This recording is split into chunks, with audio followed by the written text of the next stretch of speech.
અને દાદાનું આ બુલડોઝર સુરતમાં પણ ચાલી રહ્યું છે, કારણ કે સુરતના આંકડા હમણાં જ વિધાનસભામાં મૂકવામાં આવ્યા હતા અને આપણે જોયું હતું કે સુરતના આંકડા કેટલા ભયાનક હતા। ગલીએ ગલીએ અહીંયા લુખાઓ, ગલીએ ગલીએ અહીંયા દાદાઓ, ગલીએ ગલીએ અહીંયા આગળ ભાઈ ઊભા થઈ ગયા છે અને એ જ બધાને અત્યારે પોલીસ એમની औकात બતાવી રહી છે। બુલડોઝર પહોંચ્યું એક બુટલેગરના ઘરે કે જેનો આતંક હતો અને એ બુટલેગરના ટીન ટપ્પર સાફ કરી દેવાયા।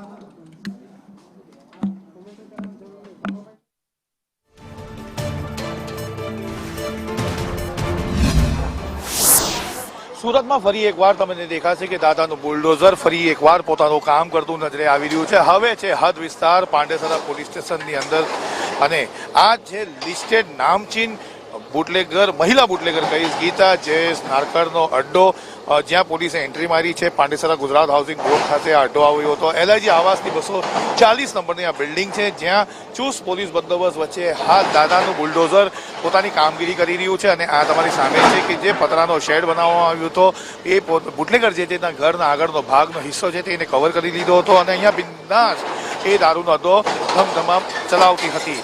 મહત્વની વાત છે કે આપણે ગત ફેબ્રુઆરી મહિનામાં આપણે વાત કરી રહ્યા છીએ ત્યારે અહીંયા સ્ટેટ મોર્નિંગ સેલની રેડ પણ પડી હતી જેના અંદર 24 લાખથી વધુનો મુદ્દામાલ સાથે દારૂનો જથ્થો પકડાયો હતો। ત્યારે ખબર પડી હતી કે ગીતા બુટલેગર અહીંયા મોટો અડ્ડો ચલાવી રહી છે। પોલીસે હાલ જે કામગીરી કરી રહી છે તે 100 કલાકનું અલ્ટિમેટમ આપ્યું હતું, ત્યાર પછી આ કામગીરી શરૂ કરવામાં આવી હતી અને હાલ તમારા સામે છે કે આ કામગીરી હજુ પણ પૂરજોશમાં અહીંયા ચાલી રહી છે। સવારથી આજે આપણે જોઈ રહ્યા છીએ તો આ 5મી જગ્યાએ હવે દાદાનું બુલડોઝર સુરત શહેરના અંદર પોલીસ દ્વારા ઉપયોગ કરવામાં આવ્યો છે અને સાથે સુરત મહાનગરપાલિકાની ટીમની હાજરી ઉપસ્થિતિમાં દેખાઈ રહી છે।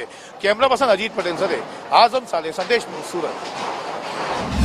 રાજ્યભરમાં દાદાનું બુલડોઝર અને હઠોડા ગેરકાયદેસર બાંધકામ પર ચાલી રહ્યા છે। ખાસ કરીને વાત કરીએ તો ગુનાહિત ઇતિહાસ ધરાવતા લોકો છે તે સરકારી જગ્યા પર બાંધકામ કરી દેતા હોય છે। ત્યારે સુરત શહેરમાં વહેલી સવારથી જ અલગ અલગ બાંધકામ પર બુલડોઝર ચાલી રહ્યું છે। ત્યારે સુરતના વરાછા વિસ્તારમાં અત્યારે ખારવા ચાલ આવેલી છે, ત્યાં આગળ અલ્તાફ પટેલના મામા છે મુશ્તાક પટેલ, તેમના નિવાસસ્થાને બુલડોઝર ચાલી રહ્યું છે। ડીસીપી સાહેબ આપણે છીએ એમની સાથે વાત કરીશું। સાહેબ, કઈ રીતે આખી કાર્યવાહી થઈ રહી છે? સુરત ક્રાઇમ બ્રાન્ચ દ્વારા એક અલ્તાફ પટેલને ત્યાં પરમ દિવસે કોમ્બિંગ હાથ ધરવામાં આવ્યું હતું। અલ્તાફ પટેલ વિરુદ્ધ અગાઉ ગુસ્સેટોક મકોકા જેવા સિરિયસ ઓફેન્સ દાખલ થયેલા હતા। આ સિવાય પણ એના વિરુદ્ધ ઘણા બધા હિનિયસ ક્રાઇમ દાખલ થયેલા છે। એને પરમ દિવસે જે ડીજી સાહેબ દ્વારા 100 કલાકમાં આરોપીઓને ઓળખી અને એક જે મુહિમ હાથ ધરવામાં આવી છે એના સંધાને એને પણ તપાસવામાં આવેલા હતા। એની પૂછપરછ દરમિયાન અહીંયા ગેરકાયદેસર બાંધકામ ક્રાઇમ બ્રાન્ચની ટીમ દ્વારા જોવામાં આવ્યું હતું, એટલે એસએમસીની ટીમને ઇન્ફોર્મ કરી એમની સાથે આજે ગેરકાયદેસર બાંધકામ તોડવામાં આવ્યું। સાહેબ, 100 કલાકનું અલ્ટિમેટમ પૂરું થઈ ગયું હોય ભલે, પરંતુ કામગીરી સુરત પોલીસની હજુ પણ યથાવત છે। તમારી સામે છે કે આજે સુરત શહેરના વરાછા, લસકાણા, પાંડેસરા અને તમે જે દ્રશ્ય જોઈ રહ્યા છો ગોરાદરા પોલીસ સ્ટેશનની હદ વિસ્તારના છે। દાદાનું બુલડોઝર હજુ પણ તમારી સામે છે, યથાવત દેખાઈ રહ્યું છે, પોતાની રીતે કામગીરી કરી રહ્યું છે।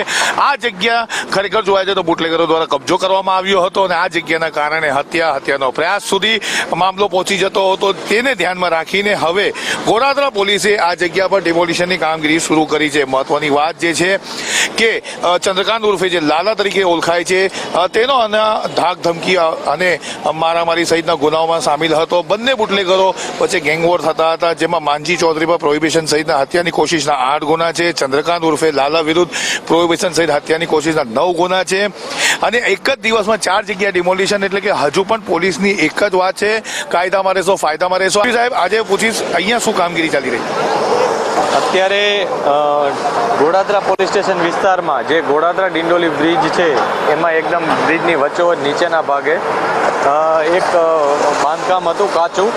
એ કાચા બાંધકામમાં અવારનવાર અમને ફરિયાદો મળતી હતી કે લોકો બેસી રહીને લોકોને પરેશાન કરે છે।